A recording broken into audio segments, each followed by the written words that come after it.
반갑습니다.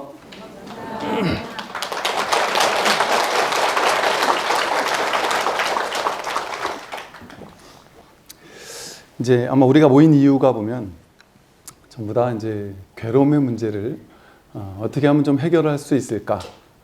근데 이제 이 괴로움이라는 게 이제 우리가 살면서 느끼는 온갖 괴로움들, 또 이제 근원적으로는 이제 늙고 또 병들고 죽는 문제들. 예, 지금 들어오신 분들이 계시는구나. 이제 이런 것들에 대해서 내가 좀 해결하고 가야 되지 않겠나. 그동안은 뭐 이래저래 업에 이끌려서 그냥 이렇게 살아오다가 삶의 어느 순간에 야, 이렇게 계속 사는 것은 좀 아닌 것 같다. 이제 이런 생각들을 하게 됩니다. 그래서 뭔가 내가 왜 이렇게 괴로운 것이지? 그런데 이거 가만히 생각해 보면 그 원인이, 우리가 괴로운 것은 아무것도 안 하고 있을 때, 생각을 일으키지 않고 있을 때, 그때 괴롭진 않죠. 그러니까 생각을 일으키지 않을 때는 전혀 괴롭지가 않아요.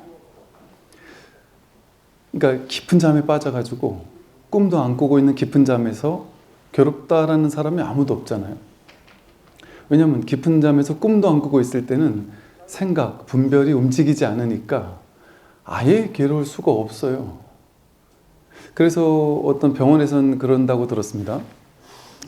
너무 살다가 어떤 충격을 받아가지고 너무 큰 그 좌절, 절망을 겪을 때, 그래서 그냥 놔두면 이 사람이 막 돌아버릴 것 같은 막 충격을 받는 그 순간에 그냥 확 잘 수 있게 약을 줘가지고 한 며칠을 확 재워버린대요. 근데 재우고 나면 이제 조금 괜찮아진다는 거죠. 그러니까 생각을 안 하고 있는 동안은 이제 이게 살아나는 거예요, 다시. 또 우리 자신이 의왕이거든요. 자기가 자기 문제에 또 의왕이라서 사람이 너무 큰 충격을 받잖아요. 어지간한 충격이면 안 그럴 텐데 너무 큰 충격을 받아서 죽을 정도가 되면 자기가 자기를 살리기 위해서 기억상실을 확 만들어버리기도 하죠. 그래서 단기 기억상실 같은 게 확 와버리는 분들 계시잖아요. 그래서 자기가 그냥 확 잊어버리는 거예요. 그래야 이제 자기가 살 것 같으니까. 그래서 기억상실증이 확 오는 사람도 있고, 또 어떤 분 같은 경우는 너무 큰 충격을 받았는데 자기는 그걸 모르고 살았어요. 왜냐하면 자기도 나중에 그걸 다시 기억해내고 나선 깜짝 놀란 거죠. 내가 어릴 적에 아니면 학창시절에 어떠한 큰 상처를 받았던 게 너무 큰 충격이었는데 나도 모르게 무의식에서 그 부분만 싹 드러내버린 거예요. 그 자신이 그런 일이 있었다라는 사실이 그 부분만 싹 없어져 버린, 그런 분도 계시더라고요. 상담을 하다 보니까. 그러면 살 것 같거든요. 그 기억만 싹 없으면, 그 생각이 없으면 다시 살 것 같단 말이죠. 그 말은 우리가 생각이 있을 때 그 과거에 일어났던 그 사건 자체가 나를 괴롭히는 것이 아니라 그 사건에 대해서 내가 떠올릴 때, 다시 생각을 가지고 그 사건을 되짚을 때, 그때 괴롭잖아요. 그러니까 지금 눈앞에서 괴로운 건 없어요. 여러분이 지금 저를 보고 계시고 제 이야기를 듣고 있잖아요. 그럼 딴 거 생각할 일이 없잖아요. 그냥 요 얘기 듣고 있잖아요. 그럴 때는 괴로울 게 없죠. 근데 항상 보면 그래요. 항상 보면 왜 이렇게 괴롭지? 할 때는 항상 미래가 두렵거나 오지 않은 미래가 두렵거나 옛날에 지나간 과거에 대해서 내가 뭔가 마음속에 담고 있거나 이럴 때 괴로운 거예요. 그러니까 사실은 지금 이 순간 분별을 따라가지 않으면 괴로움 없습니다. 모두에게. 그러면 과거나 미래라는 것 자체가 진실하지 않잖아요. 과거는 이미 지나간 거기도 하지만 과거에 그런 일이 있었어라고 해서 내가 그 생각만 하면 괴로운 그 과거가 진짜 과거가 아니라 그 과거 경험에 대한 나의 해석이었죠. 그러니까 똑같은 걸 경험해도 내가 내 업식에 따라서 그걸 재해석한 거거든요. 자기식대로. 그러니까 그게 그렇게 기억된 것뿐이거든요. 그러니까 그 과거가 나에게는 막 흑역사인 것 같은데 동일했던 어떤 사건이 누군가에게는 그렇게까지 괴롭지 않게 기억될 수도 있거든요. 그리고 시간이 지나면서 그때는 괴로웠는데 지금 생각해보니까 아무것도 아닌 걸 수도 있고, 그러니까 즉 과거라는 것 자체는 이미 지나가서 없는 것도 있지만 그 경험 자체는 진짜 있는 건 뭐냐 하면 그 경험에서 실제 있는 거, 여러분 인생에서 최악의 순간에 실제 실상, 허상을 취하니까 괴로웠던 거거든요. 그 최악의 순간에 허상을 취하니까 괴로웠던 것이고 그 순간의 실상에 있었으면 괴롭지 않았을 거예요. 왜냐하면 누군가가 나를 예를 들어 내 뺨을 탁 때렸다. 아주 기분 나쁜 말을 하면서 뺨을 때리고 갔다. 그 기억을 나는 평생 잊을 수가 없다. 그 원수 같은 놈 생각만 해도 지금도 버들버들 떨린다. 예를 들어 이제 이런 생각 때문에 나 뺨을 때리고 욕을 하고 떠나갔던 그 사람만 생각하면 정말 나는 죽고 싶다. 이런 생각이 만약에 평생 간다고 생각해 보세요. 그리고 그때 내가 말 한마디 못하고 얼어있던 것이 수치스럽고 막 이런 것 때문에 괴롭다고 생각해 보잔 말이죠. 그럼 그 허상은 누군가가 나를 뺨을 때리면서 욕을 했고 나를 무시했고 나를 괴롭혔고 그래서 나는 죽을 것 같은, 그게 이제 내가 생각으로 해석한 거예요. 실제 경험은 뭐냐면, 그 순간에 실제 있었던 경험은 뭐냐면 어떤 알아차림이 있었냐면 어떤 소리가 들려왔어요. 우리 그 소리에 대해서 해석하니까 나를 욕했어 라고 해석한 거지, 욕을 따라가지 않으면 사실은 그때 정말 있었던 것은 그 소리를 들었을 뿐, 소리가 들렸을 뿐, 들을 뿐, 그냥 어떤 소리의 파장이 여기 와서 그냥 전달됐을 뿐이거든요. 그 내가 해석하지 않는다면, 만약에 여러분이 그 사람이 나를 욕하고 있는데 내가 그때 그 순간에 너무 큰 다른 충격을 받아가지고 그 말을 욕을 했는데도 내가 안 듣고 있었을 수도 있잖아요. 그랬으면 그 사람의 말이 별게 아니었을 거 아니에요. 또 그러면 그 사람이 알겠습니다. 그러면 나를 욕한 것은 그렇다 치자. 그럴 수도 있겠다. 욕한 거야 뭐 내가 해석했으니까 그렇다 치고, 맞은 건 이건 진짜 아닙니까? 이건 진짜 수치스럽고 괴롭고 정말 해선 안 된 짓을 그놈이 나한테 한 거 아닙니까? 이건 난 참을 수가 없습니다 하고 또 괴로워할 수 있잖아요. 실제는 저 사람이 나를 무시하면서 나를 때리고 공격했다, 그게 있는 게 아니고 그때 해석이죠. 실제로는 이게 있었을 뿐이죠. 실제는 이거잖아요. 여러분 자기 뺨 이렇게 안 때립니까? 한 번씩? 제가 고등학교 때 야간자라 해서 공부하다가 너무 졸리니까 별의별 짓을 다 해봤어요. 졸지 않으려고 별의별 짓을 다 했는데 제가 항상 맨 앞에 앉았는데 뒤에서 애들이 막 까르르 웃고 그랬었어요. 그래서 왜 그러냐 했더니 혼자 이렇게 앉아있다가 꼬박꼬박 졸다 말고 뻘떡 일어나가지고는 뺨을 때리는데 그냥 때리는 게 아니라 막 너무 심하게 막 소리가 나도록 그냥 얼굴이 저쪽으로 팍팍 돌아가도록 때리더래요. 왜냐, 안 그러면 안 깨니까. 어지간히 때려도 안 깨니까. 그럼 그러면서 제가 저한테 막 괴로워할까요? 이 손한테 제가 막 복수심에 불타고 네가 날 어떻게 때릴 수 있냐, 부끄럽다, 수치스럽다 이런 생각을 하겠냔 말이에요. 어떨 때는 여기가 나중에 뻘개지고 막 그렇게까지 때렸단 말이죠. 그리고 이제 그래도 안 깨는 거예요. 그러니까 이제 옆에 친구하고 둘이서 이제 같이 야 우리 서로 때려주게 하자. 그럼 이렇게 꼬북 졸다 보면 뭐가 짝소리가 나요.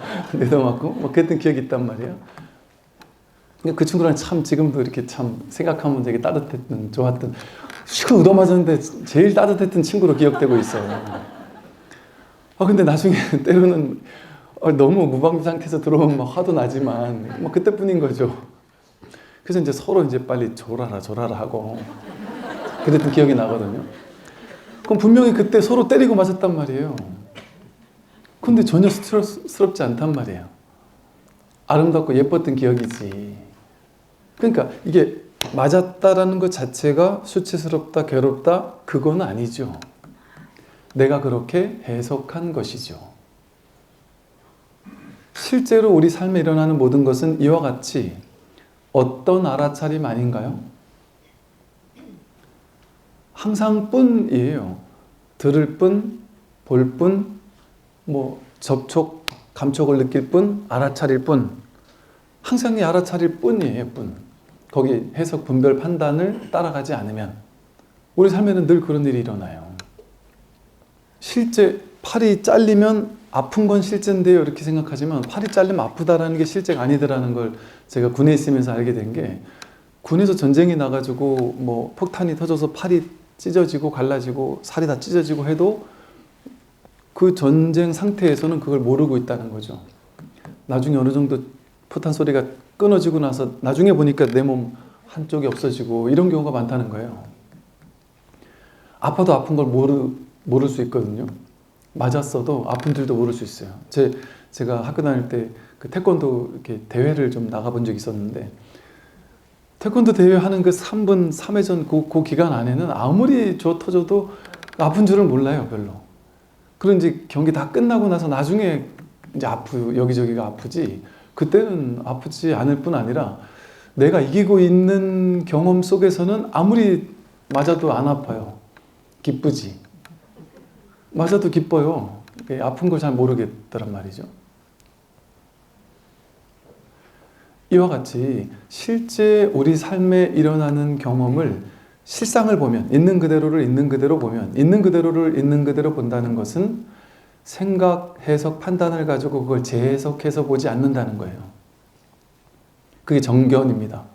실제 정견을 하면 우리 삶에는 어떤 일이 벌어지는 게 아니라 그냥 그럴 뿐, 어떤 알아차림 뿐이에요, 사실은. 어떤 감촉, 어떤 소리. 볼 때는 사실은 볼 뿐, 갓난아기가 마치 보는 게 볼 뿐이거든요.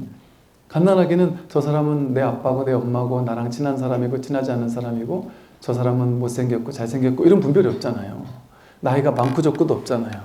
그럼 보이긴 보여요. 볼 뿐이는 있어요. 근데 분별은 할 줄 모른단 말이에요. 우리도 이 첫 번째 자리에서 본다는 것은 그냥 이 뿐이거든요. 근데 우리는 보고 나서 보이는 것에 대해서 자기가 배워왔던 의식, 분별의식을 가지고 그걸 재해석하는 거죠. 이렇게 생긴 사람, 되게 멋있게 생긴 남자가 있는데 많은 사람은 와 잘생겼다 이러는데, 그런 비슷한 사람에게 내가 옛날에 된통 차여본 경험이 있는 사람은 재수가 없다, 느끼하다 이렇게 생각할 수도 있단 말이죠. 자기 업식이, 어떤 업식이 자기에게 이렇게 탑재되어 있느냐에 따라서 세상이 다르게 보이는 거죠. 같은 걸 보고도 다르게 해석하는 것이죠. 이처럼 실제 우리 삶에서는 좋거나 나쁜 일이 벌어지지 않습니다. 그냥 알아차릴 뿐, 이것이 끊임없이 이것뿐이에요. 지관, 멈추고 보는 이것만이 실제 벌어지고 있고, 이게 우리 본래 살림살이에요. 볼 줄 아는 이 근원적인 능력이랄까요? 이 보는, 이 듣는, 느끼고, 알아차리고, 이거는 누구나 본래 가지고 있던 거죠. 본래 자기 살림살이죠.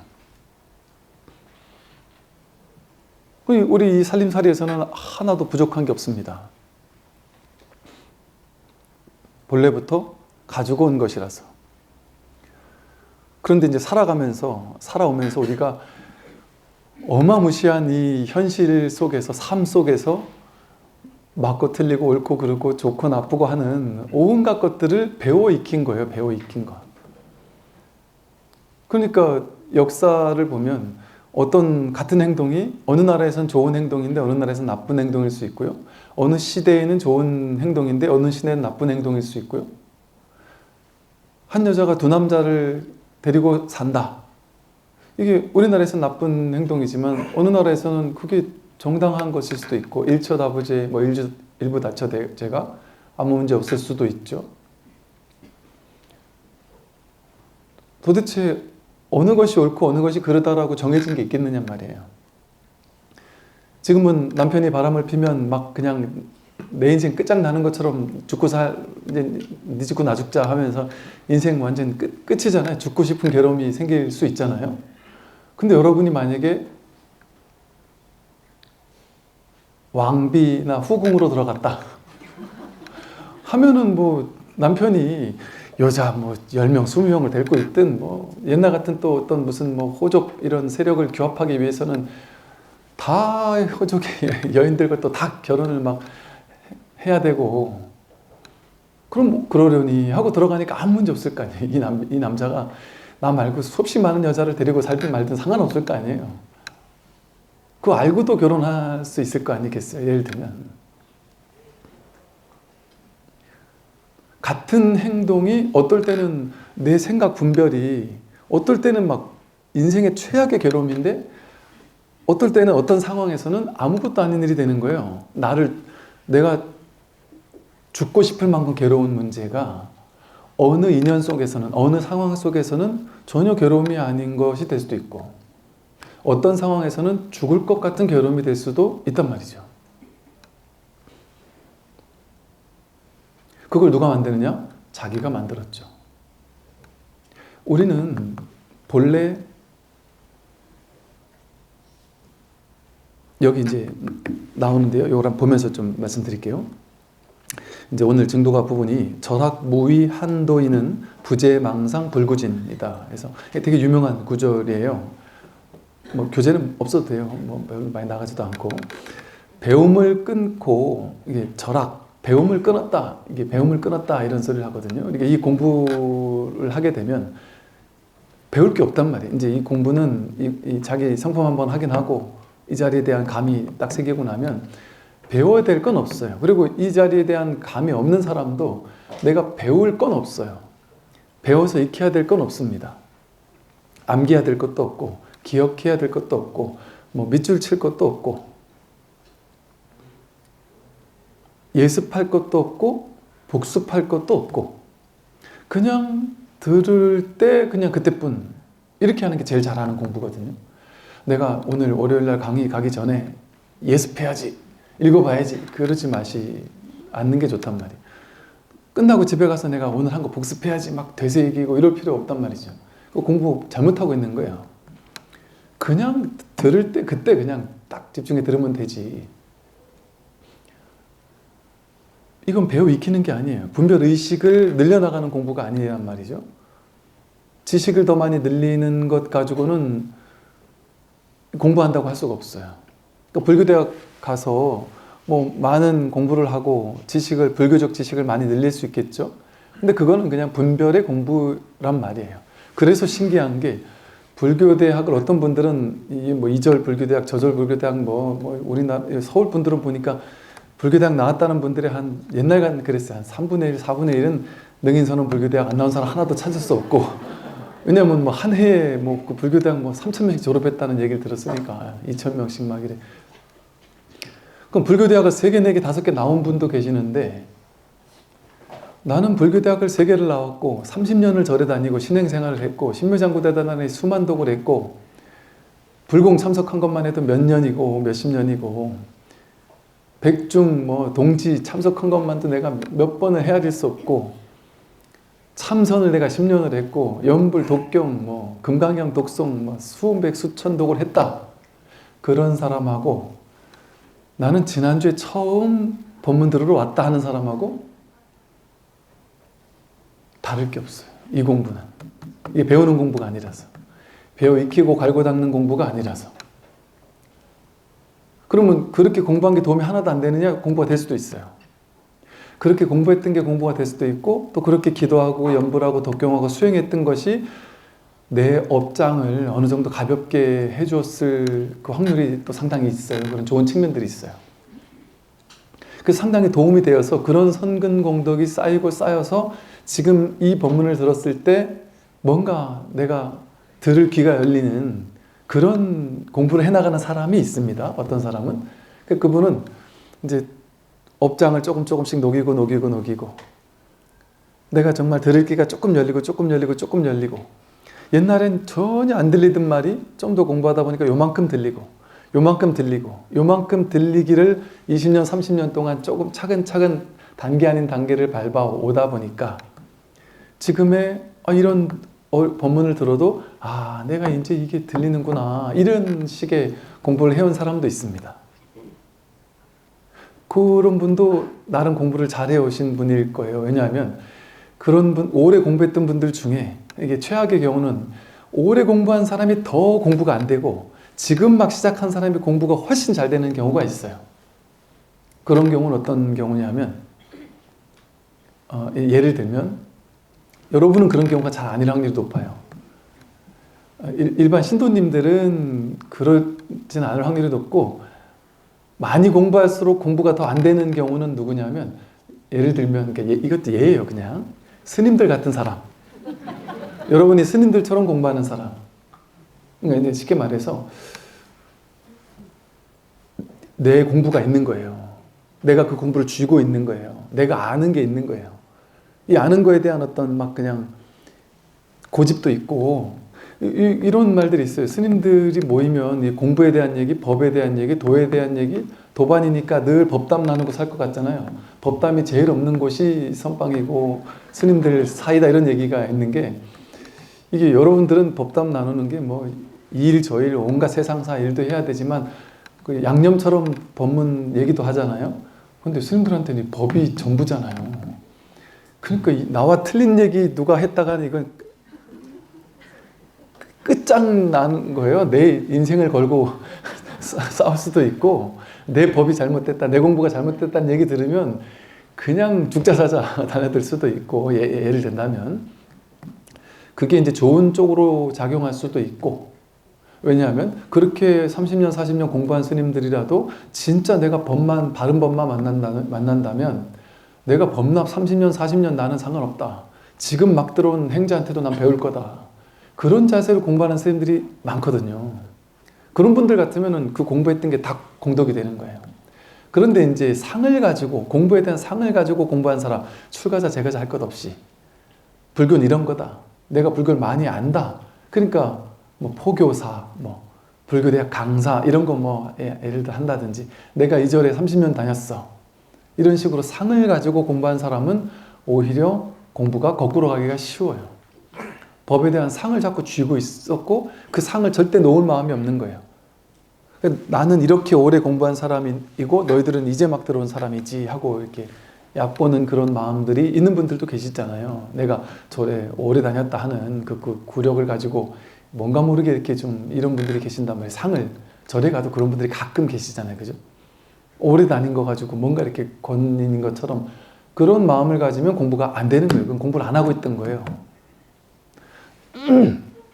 그러니까 요즘 젊은 그 이제 세대 뭐 보살님들이 애기 보살님이라고 하는 젊은 보살님들이 절에 갔는데 바로 절에 갔다가 몇 번 가보곤 다 바로 절에 안 간다는 얘기를 누가 하길래 너무 가슴이 아팠어요. 왜 그러냐 그랬더니 선생님 딱 견적이 나오던데요. 뭔 견적이 나와요? 그랬더니 그 절에 워낙 오래된 절인데 그 절에 갔더니 30년 40년 절에 다닌 노보살님들이 딱 버티고 계시더래요. 그러면 딱 답이 나오는 게 내가 30년 후 미래가 저렇게 되겠구나. 명백하게 보이잖아요. 그래서 그분들을 유심히 봤대요. 그랬더니 싸움만 하고 이 자리 내 자리인데 네가 뺏어가냐 뭐 이런 얘기나 했었고 뭐 이건 내가 별 본받을 만하지 못하더라. 내가 30년 후 저렇게 될 것 같으면 난 굳이 안 나가겠다. 그 답이 나오더라는 거예요. 그래서 여긴 아니구나. 그 또 다른 데 찾고 이렇게 그런다는 얘기를 들은 적이 있어요. 그런데 오래오래 공부를 했지만 그런 공부에 따르는 상 없이 겸손하게 그냥 이 공부가 간절한 이런 사람이 진짜 공부 잘하는 사람이거든요. 난 공부에 따르는 이게 더 부끄럽죠. 30년 공부했는데 이것밖에 안 된다면 이게 얼마나 부끄러운 거예요, 사실. 근데 그거를 가지고 난 아르마리가 많다는 걸 가지고 상을 내세워서 남들을 위해 이렇게 군림하려고 한다라는 거는 자기가 배워 익힌 게 많은 거 그거 가지고 배운 거 가지고 뭔가 내세우려고 하는 거잖아요. 상을 내세우는 거잖아요. 그게 명백하게 공부가 잘못된 거죠. 그게 세상 공부하듯이 공부해서 그런 거예요. 업식을 늘리는 방식으로 공부해서 그런 거예요. 그래서 진짜 제대로 공부했느냐 안 했느냐를 보려면 간단해요. 진짜. 제가 두루두루 많은 분들 뵈니까 그렇더라고요. 진짜 공부할 자세가 되어 있는 분들은 그렇다니까요. 여러분 진짜 한 60, 70, 80 되신 어르신 스님들이라든지 공부를 오래오래 했던 그 분야에서 나름 정말 어느 정도 이렇게 했다고 하는 이런 분들조차 그냥 정말 다 내려놓고 야, 나는 진짜 아무것도 모른다. 아름아름 많은데, 공부에 대한 지식은 많은데, 하다못해 경전에 대해서도 몇 개 경전 정도는 내가 강의도 할 수 있는데, 그런데 내 속은 허하다. 난 진짜 내가 누군지 확인하고 싶다. 그런 마음으로 정말 탁 하심, 나를 낮추고 나를 내려놓고 겸손한 마음으로 딱 공부에 대해서 정말 묻고자 하는 그런 분들이 계시거든요. 그런 분들은 진짜 공부하기가 쉬워요. 그런 분들은 자세가 딱 돼 있기 때문에. 근데 그러기가 쉽지 않아요. 이게 법에 대한 상이 생겨요. 법을 공부하면. 그럴 수밖에 없어요. 우리가 금강경에 4상, 중생들에게는 4상이 있다. 근데 스님들한테는 5상이라서 중상까지 있는데 아상, 인상, 중생상, 수세상보다 더 깨기 힘든 게 스님상이다. 뭐 이런 식의 표현인데 스님이라서 그런 게 아니라 여러분도 마찬가지. 내가 공부했다. 나는 공부 좀 잘하는 사람이다. 그런 상이 되게 위험한 상이에요. 그래서 겸손이 불교에서 제일 중요한 거예요. 공부하는 사람한테는. 하심. 내가 아직 깨닫지 못했으면 아직 안 된 거라니까요. 30년, 40년, 50년 공부했어도 싹 버려버려야 돼요. 그거 진짜 쓰잘데기 없는 것이었구나 하고 그냥 부끄럽다 이렇게 생각해요. 진짜 부끄럽다 나는. 30년, 40년을 공부했는데 아직 이렇다는 게 얼마나 부끄럽냐. 이게 정상적인 것이지. 공부인의 자세지. 내가 30년을 공부했는데 그런 생각 가지면 공부가 완전 거꾸로 가서 그런 사람에게 그러니까 실제 그렇다니까요. 그렇게 공부한 사람들하고는 저분을 깨우쳐주고 싶어가지고 막 얘기를 할까요 안 할까요? 저걸 절대 안 해요. 시도는 해봤죠. 시도할 때마다 욕을 먹으니까 내가 친한 분이라서 저 사람은 그래도 내가 이 공부 가르쳐주고 싶다 해서 제 딴에는 애정 어린 마음으로 가르쳐주려고 했다가 여르면 욕을 먹었다니까요. 아니 논쟁을 하고 싸우게 되고. 그러니까 이거는 남한테나 할 수 있는 게 아니구나. 내가 저 사람한테 전해주고 싶다고 해서 내가 해서 되는 게 아니구나. 그때 알았죠. 그러니까 부처님도 때가 되지 않으면 당신이 가서 얘기를 안 한단 말이에요. 그런데 때가 되면 이 사람이 인연이 되겠다. 이제 때가 됐구나 싶으면 그때 얘기할 수 있단 말이에요. 그러니까 불교는 먼저 찾아가서 막 이게 아무리 좋아도 이 좋은 거 가서 막 강요하지 않아요. 자식들한테 너무 좋으니까 들어라 하고 막 이게 오히려 자식들에게 폭력이 될 수 있어요. 그래서 불교가 멀어지게 할 수가 있어요. 오히려. 때가 돼야 들을 귀가 열리는 것이죠. 그래서 여러분들 그런 자세로 공부를 해야 된단 말이죠. 했는데 한 바가 없는 거예요. 오히려 하면 할수록 더 부끄럽지. 내가 아직도 이걸 몰랐다는 게 너무 부끄러운 것이죠. 그래서 이렇게 배우고 익히고 뭔가 지식을 늘려나간다라는 그거는 공부가 아닌 거예요. 그거는. 그래서 그렇게 익혀가지고 상을 가지고 공부한 사람은 30년을 공부했어도 오히려 그게 방해가 돼요. 완벽한 방해가 돼서 그 사람은 정말 저 사람은 깨닫기가 쉽지 않겠는데? 금생에 힘들겠는데? 너무 그 상이 크니까 마음을 열질 않으니까 이 공부에 대한 마음을 열질 않는다니까요. 대화를 하려고 딱 시도를 하는데 아예 딱 닫아버리는 분도 만났어요. 스님 됐어요. 제가 스님 얘기 안 들어본 게 아니에요. 얘기 대충 들어봤는데 수행하지 말아면 이딴 소리나 해 쌌던데 일단 저랑 안 맞아요. 아니 제가 수행하지 말라는 얘기를 한 적이 없습니다. 그랬더니 무슨 소리냐 맨날 그런 얘기 하던데 이렇게. 수행하지 말라는 말은 유의조작의 수행을 하지 말라는 얘기지 하고 설명을 하려고 하니까 됐다니까요. 그러니까 이런 식으로 이제 대화가 안 되는 분들이 의외로 많아요. 그러면 그런 거는 그냥 어쩔 수 없는 거예요. 그런 경우에는. 그럼 그냥 좋은 그냥 친구로만 남아야 돼요. 그냥 그 공부 얘기는 막 있는 대문 하는 거지. 못해요, 그런 분들하고는. 그래서 제가 오히려 스님들하고는 공부 얘기를 못 한다니까요. 여러분들하고 공부 얘기가 훨씬 좋지. 그렇게 공부를 하는 사람은 오히려 이 법문 들어도 더 안 된다 그랬잖아요. 그래서 제가 어떤 이제 어른 스님을 한번 전에 공부할 때 여러 번 찾아뵀었죠.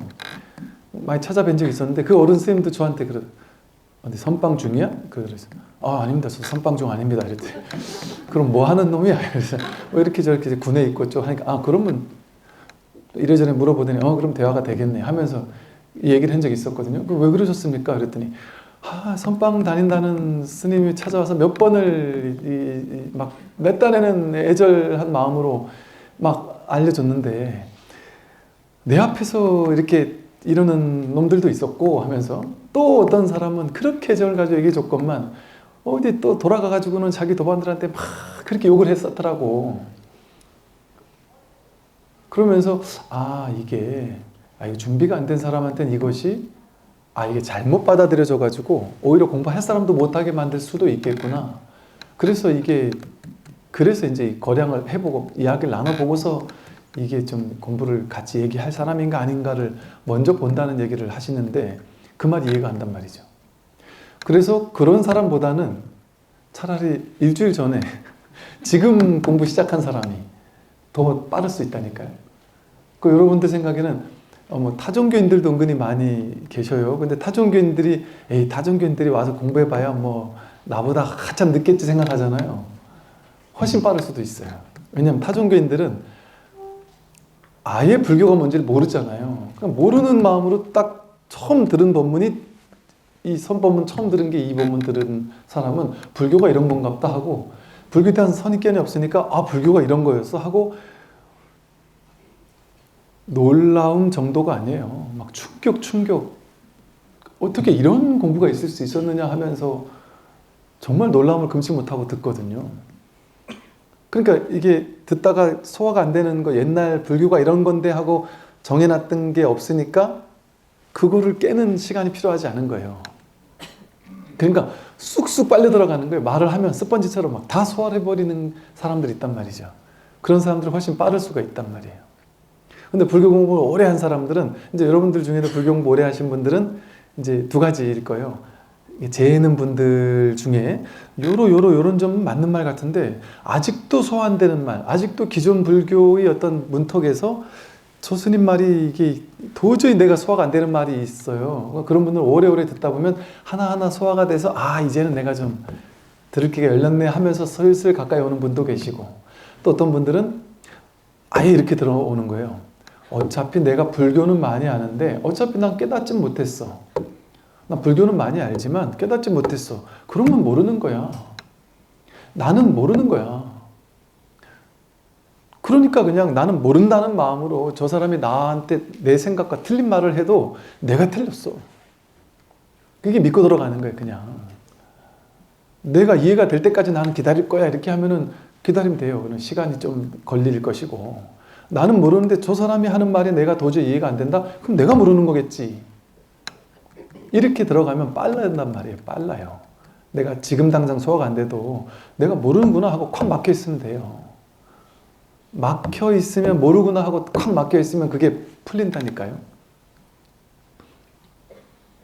그래서 이런 마음으로 공부를 해야 돼. 모른다. 이게 익히는 공부가 아니다 하는 마음으로. 이제부터 나는 불교 공부, 배움의 공부, 배워서 익히는 공부, 지식을 쌓는 공부, 그것과는 절교를 선언해야 돼요. 배워서 지식 늘리는 공부, 이런 공부한 그러니까 내가 딱 깨달아서 안목이 확 밝아지지 않으면 아무것도 모르는 거다. 100% 확실하지 않으면 빵점이다. 중간 20점, 30점, 50점, 70점 이런 게 없어요, 불교에는. 100점 아니면 빵점이에요. 내가 확실하다. 그러면은 확실한 거고, 아직 모르겠다 하면은 50년을 공부했어도 모르는 거라니까요. 놀라운 점은 옛날 선사 스님들한테 공부하던 강사 스님들, 이런 분들 고백하는 게 그거예요. 내가 지난 40년, 50년을 공부했는데 솔직히 고백합니다 하고 딱 꼬리를 내리고 선사 스님 찾아온다니까요. 내가 어지간히 진짜 스님들을 수도 없이 많이 강의했고 금강경 강의를 막 열 몇 번 했다 이런 식의 얘기를 한단 말이에요. 그런데도 불구하고 저는 메마르다. 아무것도 모르겠다. 내가 아는 건 진짜 아는 게 아니다. 이런 마음을 가지고 딱 법문 자세를 취하고 오는 분들이 계신다니까요. 처음 육조 해능 스님이 십몇 년 산에 있다가 처음 내려와서 첫 법문할 때도 그렇잖아요. 그 스님이 누구시죠? 그 스님이, 강사 스님이 막 불교대에서 강의를 하고 있었단 말이에요. 근데 몇 마디 대화 나눠보고서는 그 강사 스님이 바로 내가 지금까지 가르치던, 내가 강사로서 불교에 대해서 엄청나게 많은 걸 가르쳤는데 내가 지금까지 가르치던 것은 정말 메마른, 당신의 말 한마디 한마디 살아있는 말을 들어보니까 제가 한 말은 진짜 이거는 아무것도 아니었구나. 이건 아무것도 아닌 게 아니라 이건 진짜 쓰레기 같은 거였구나. 당신의 말을 들으니까 이게 정말이다라는, 아예 딱 그렇게 얘기를 한단 말이에요. 행자에게, 그 오랜 스님이 행자에게 딱 꼴을 내리면서 당신 나의 스승이 돼달라.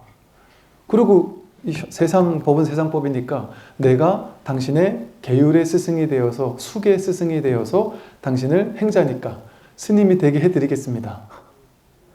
해드린 다음에는 저를 법으로 이끌어 주십시오. 할 건 한단 말이에요. 그런 마음 자세로 공부를 하는 게 그게 공부인의 자세. 그래서 불교에는 하심해라, 하심해라, 마음을 낮춰라. 하심하지 않으면 공부를 못하는 거거든요. 그리고 지식으로 배우겠다 하는 공부는, 이거는 50년을 100년을 해도 소용이 없다. 이게 명백한 거예요. 그러니까 그런 자세로 공부를 시작해야 되는 거예요. 그래서 절학의 자세. 그래서 무위 한도인, 무위, 할 게 없단 말이에요. 할 일이 없는. 이거는 하는 공부가 아니에요. 애써서 유의조작으로 뭔가를 하는 공부가 아니다. 그래서 불교는 중도라고 했잖아요. 제가 수행하지 마라, 수행하지 마라 하니까 진짜 수행하지 말라고 얘기했다고 생각하는 사람은 유의조작에 수행하지 마라 이거예요. 부처님이 말씀하신 게 중도하라 그랬잖아요. 중도. 중도는 하는 게 아니에요. 하되 함이 없이 하는 게 중도예요. 무위행, 이게 중도거든요. 무위라는 게 함이 없다는 거잖아요. 함이 없는데 그렇다고 아무것도 안 하면 안 돼요. 함이 없이 해야 된단 말이에요. 그러니까 이게 중도인 거예요. 해도 안 되고 안 해도 안 돼요. 함이 없이 해야지. 이건 하는 것도 아니고 안 하는 것도 아니란 말이에요. 여러분 이렇게 법문 계속 들으시죠? 근데 여러분 막 기도하고 염불하고 독경하고 절하고 참선하고 하십니까? 안 하시죠? 그럼 여러분 공부하는 사람이에요? 공부 안 하는 사람이에요? 여러분 수행하는 사람이에요? 수행 안 하는 사람이에요? 수행하는 것 같기도, 수행 안 하는 건 아닌데 분명히. 그렇다고 수행한다고 하기에는 좀 거시기 하고, 그렇다고 수행 안 한다고 하려니까 그것도 거시기 하거든요. 그러니까 이게 수행하는지 안 하는지 모르겠단 말이에요. 그게 진짜 수행하는 거예요. 함이 없이 그러니까 어디 가서 내세울 게 없어요.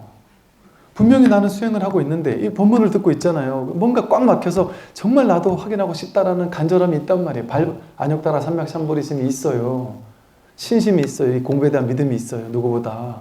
발심이 있어요. 이 공부를 통해 내가 나를 깨닫겠다는 발심이 있고, 분심.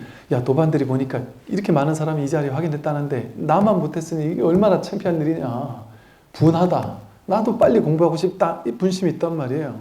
선에서 말하는 이 세 가지 마음이 다 있잖아요. 그게 발보리심이고 발안욕따라 삼맥삼보리고 그게 중도거든요. 그런데 여러분 유의조작에 수행 잘하는 사람은 어디가 자랑을 많이 하잖아요. 야, 내가 옛날에 뭐 3000배 밥 먹듯이 했고 한 번 앉으면 막 2-3시간 앉아가지고 몇 날 며칠을 있었고 스님들보다 더 오래 앉아 있었고 내가 안 거 몇 번 났고 시민선언에서 안 거 몇 번 났고 신묘장구 대다라니 말도 하지 마라. 나는 1만덕이 아니라 몇만덕을 했다.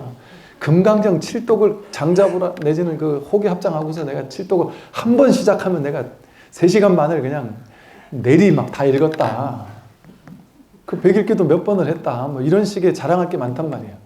옛날에 내가 왕년에 어디도 가고 어디 가서 철야정진 몇 번 하고 할 말이 많단 말이에요. 수행 한 개 있으니까 할 말이 많죠. 내세울 상이 많죠. 그런데 무위행을 한 사람은 진짜 중도의 수행을 한 사람은 할 말이 없어요. 어디 가서 뭔 자랑을 할 거예요?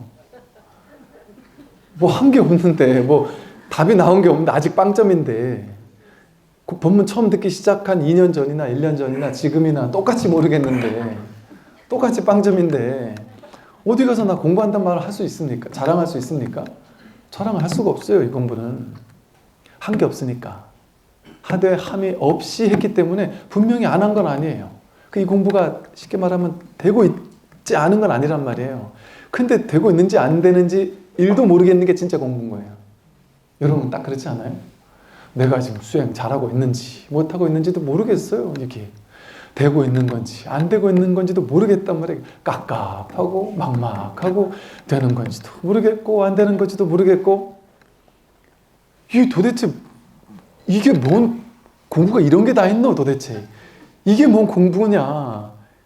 이렇게 진짜 미치겠는 거예요. 막 깝깝하고 답답하고 막 때로는 막 그냥 확 그냥 따지고 싶고, 이게 뭔 공부인가 싶고, 뭐 이런 공부가 다 있나 이 세상 천지에.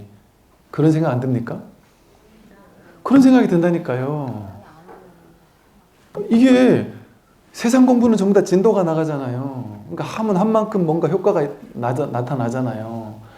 이 공부처럼 이렇게 효과가 안 나타나고 뭔가 답이 안 나고 하는 것 같지도 않고 안 하는 것 같지도 않고, 그렇다고 이제 그만할 수도 없고 도망칠 수도 없고 안 할 수도 없고, 그렇다고 이걸 포기할 수도 없고 이 중간에 중도 그만둘 수도 없어요. 그리고 또 굳이 중간에 그만둘 필요도 없어요. 왜? 내가 그렇다고 뭐 그렇게 죽도록 한 것도 아니니까, 죽도록 힘든 것도 아니니까.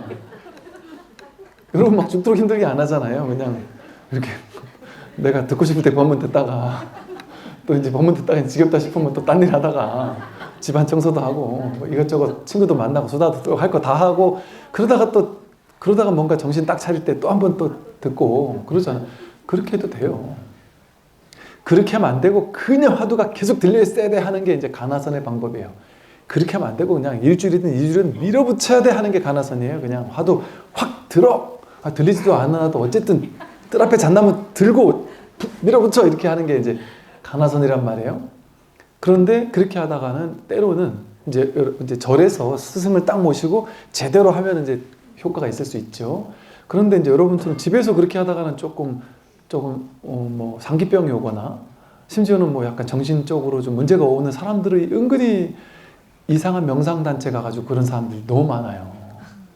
그래서 거기서 정신 문제가 돼가지고 거기서 문제 대놓고서 여기 와서 절에 와서 해결해 달라는 분들이 은근히 많아요. 스님들은 그런 경험이 엄청 많을 거예요. 대부분 어디 갔냐고 물어보면 몇 개 나와요. 이렇게 몇 개 명상단체가 있어요. 대놓고 말은 못하지만 참 갑갑한 단체들이 있다니까요. 그런데 그런 일이 벌어질 수도 있어요. 그런데 이 초기선은 그러지 않았어요. 그건 유의 조작이잖아요. 어찌 보면 약간 밀어붙이다 보니까 약간 문제가 될 수도 있는 거죠. 그런데 초기 조사설에서는 그러지 않았어요. 선사스님들 300명이든 500명이든 스승 밑에 딱 있잖아요. 그럼 늘 보면 듣는 거예요. 오늘 모르겠구나. 내일도 허탕, 모레도 허탕. 늘 모르겠고 6년, 7년, 8년 네 모르겠단 말이에요. 모르겠다가 어느 날 문득 이거구나 하고 이제 알겠습니다. 그럼 그건 공부된 거예요. 그냥 그렇게 공부를 했단 말이죠. 그러니까 과도하게 막 밀어붙여야만 되는 건 아니에요.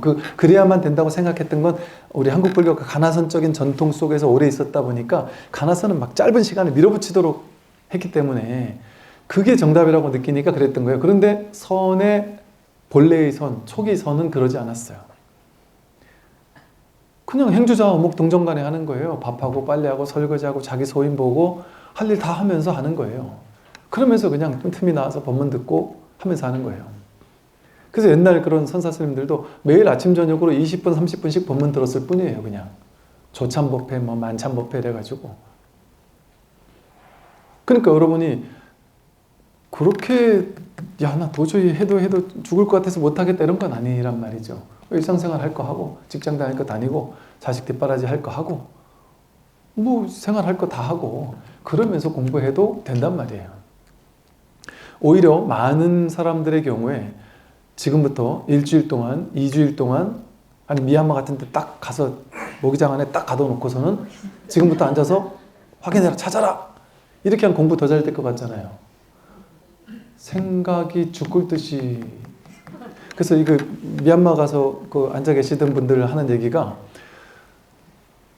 내 몸은 미얀마 앉아 있는데 생각은 계속 한국으로 왔다 갔다 한대요. 왜 그러냐 그랬더니 처음에 갔을 때 자기가 이제 기한을 안 두고 왔대요. 그래서 한 일주일이든 2주일이든 3주일이든 내가 어떻게 한번 있어 보겠다. 대충 기한을 한 2주, 3주 딱 기한을 두고 갔단 말이죠. 근데 이제 일주일쯤 지나고 나니까 앉아 있는데, 이거 어차피 안 될 것 같은데. 일주일 있어도 안 되고, 2주일 있어도 안 되고, 3주일 있어도 안 되고, 시간만 버리는 거 아닐까? 빨리 비행기를 탈까? 전화를 해서 항공권을 바꿀까? 이 생각이 하루 종일 왔다 갔다 하더라는 거죠. 딱 정해놓고 이 시간에 수행만 하세요. 이러면 공부 더 잘 될 것 같지만 그렇게 안 된다니까요.